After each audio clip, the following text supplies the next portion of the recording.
வணக்க மக்களை, சற்று முன் கிடைக்கப்பட்ட மிக முக்கிய தகவல் ஒன்று வெளியாக இருக்கிறதா? டிடிவி தினகரன் கொடுத்த ஆஃபரா? நோ சொன்ன ஓபிஎஸ், பின்னணியில் நடந்த ரகசிய டீல் என்ன? மாறும் அரசியல் களம் என்ன? வாங்க வீடியோவை முழுமா கண்டாம். அதாவது தமிழகத்தில் வரக்கூடிய இந்த 2026 சட்டமன்ற தேர்தல் என்பது அனைத்து கட்சிகளுக்குமே கண்டிப்பாக ஒரு முக்கியமான தேர்தலாக தமிழகத்தில் பார்க்கப்பட்டு வருகிறதா. அதாவது ஆண்ட கட்சியும் ஆளும் கட்சியான இரண்டு கட்சிகளுமே மீண்டும் ஆட்சியை பிடிக்க வேண்டும் நிலைப்பாட்டில் தான் அதற்கான வேலைகள் எல்லாம் தொடங்கிவிட்டு, அதாவது அனைத்து கட்சிகளுமே கூட்டணி தொகுதி பங்கிடன அரசியலில் மும்பாரமாக செயல்பட தொடங்கியிருக்கலாம். அந்த வகையில் தான் அதாவது தேசிய ஜனநாயக கூட்டணியில் டிடிவி தினகரன் மற்றும் இணைந்ததும் ஓ பன்னீர்செல்வம் மட்டும் தனித்து விடப்பட்டதும் அரசியல் வட்டாரத்திலே ஒரு பெரும் விவாதத்தை முன்வைத்திருக்கிறதா. அதாவது தென் தமிழகத்தை பொறுத்தவரை கண்டிப்பாக முக்குளத்தேவர் வாக்கு என்பது கண்டிப்பாக அனைத்து கட்சிகளுக்குமே ஒரு முக்கிய வாக்காக பார்க்கப்படுகிறது. அதனைத் தொடர்ந்துதான் முக்குளத்தேவர் வாக்கு என்றால் ஓபிஎஸ் மற்றும் டிடிவி தினகரன் ஆகியோர் தென் தமிழகத்தில் கண்டிப்பாக அவர்கள் ஒரு முக்கிய செல்வாக்கு மிக்கவாகும் வாக்கு சதவீதம் அதிகம் எண்ணிக்கையில் காணப்பட்ட வந்த நிலையில்தான் அவர்களில் டிடிவி தினகரன் மற்றும் அதிமுகவில் அதாவது தேசிய ஜனநாயக கூட்டணியில் கூட்டணி வைத்தது ஒரு பெரும் அதிர்ச்சியை ஏற்படுத்தியிருக்கிறதா. உண்மையை சொல்லப்போனால் ஓபிஎஸ்ஐ கூட்டணியில் இணைக்க தினகரன் கடைசி நிமிடம் வரை ஒரு தீவிர முயற்சியெல்லாம் எடுத்து வந்ததாக கூறப்படுகிறதா.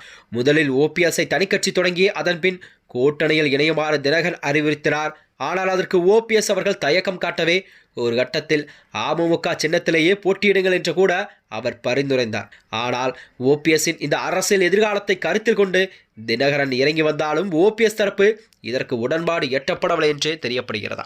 இந்த கூட்டணியில் கண்டிப்பாக பேச்சுவார்த்தை முறிந்த பிறகுனதற்கு ஒரு முக்கிய காரணம் ஓபிஎஸ் காட்டிய அந்த பிடிவாதம் தான் என்று அரசியல் விமர்சனெல்லாம் கூறுகிறார்களாம்.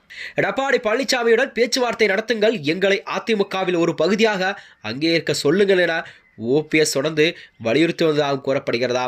ஆனால் இபிஎஸ் தரப்போ இவர்களை கண்டுகொள்ளாமல் நிலையில் மீண்டும் மீண்டும் அதையே ஓபிஎஸ் அவர்கள் பிடித்து கொண்டிருந்ததால் வேறு வழியின்றி தினகரனை கூட அவரை தவிர்த்துவிட்டு தனது முடிவை எடுத்திருக்கிறார்.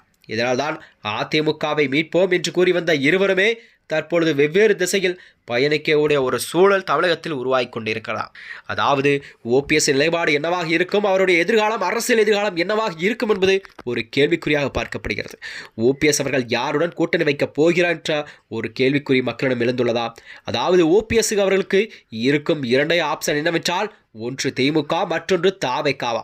இந்த இரு கட்சிகளுடைய அவர் கண்டிப்பாக கூட்டணி வைத்தால் மட்டுமே தமிழகத்தில் அவருடைய அரசியல் எதிர்காலம் என்னவாக இருக்கும் என்பது கூறப்படுகிறதாம். இந்த நிலையில்தான் ஓபிஎஸ்ஸின் அடுத்த கட்ட நகர்வு என்னவாக இருக்கும், அவர் யாருடன் கூட்டணி வைக்கப் போகிறார் என்பதுதான் கூறப்படுகிறதா. இந்த நிலையில்தான் ஏனென்றால் ஓபிஎஸ்ஸின் ஆதரவாக இருந்த அதாவது வைத்தியலிங்கம், மனோஜ் பாண்டியா போன்ற அமைச்சர்கள் எம்எல்ஏக்கள்லாம் வேறு கட்சியினர் சேர்ந்து விட்டார்கள். ஆனால் இவர் மட்டும் தனித்து விடப்பட்ட நிலையில்தான் தமிழக அரசியலிலே ஒரு பரபரப்பை கிளப்பிக் கொண்டிருக்கலாம். மேலும் இதுபோன்ற வீடியோக்களை தெரிந்து கொள்ள நமது சேனலை மறக்காமல் சப்ஸ்கிரைப் செய்து கொள்ளும். நன்றி, வணக்கம்.